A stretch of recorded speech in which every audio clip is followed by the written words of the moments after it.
I'm TJ Miller, and you're watching 60 Seconds. Comedian that influenced you the most. Steve Martin. Apple or Samsung? Apple. Guilty pleasure. I plead the fifth. You're in death row. What's your last meal? Oh, I talked about this recently.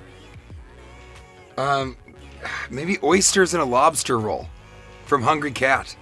What was your first job? I had a few. McDonald's, Radio Shack, it only gets worse. I worked at a place called O'Brien's, which wanted to be a good Irish restaurant, and then I came here and saw a place called O'Brien's. I'm like, I think that's probably the real O'Brien's. Breakfast or dinner? Dinner.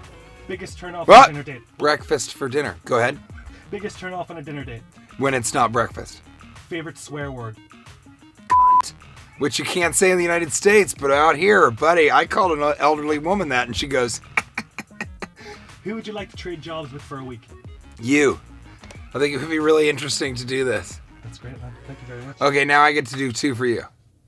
Come in here. Come, now you have to get in front of it. Come on! Don't be weird. Okay. All right, ready? All right. Breakfast for dinner. Dinner. Who would you trade jobs with for a week? You. What's your favorite swear word, but favorite is spelled with a U for no reason? My favorite swear word Yes! is gobshite. 60 seconds! Gobshite. Celebrity crush? Question mark? Natalie Portman. Really? What's the best advice you've ever been given? Oh, Come God. on, man. 60 seconds! Best advice. The best advice I've ever been given. Make sure you treat whatever woman you end up with like you'd want a guy to treat your sister. Great. And you want a guy to treat your sister this way to forget the advice that you were given. Because that really was... Here's my best advice I can give you. Remember the best advice you've been given. This has been 60 Seconds with... Steven.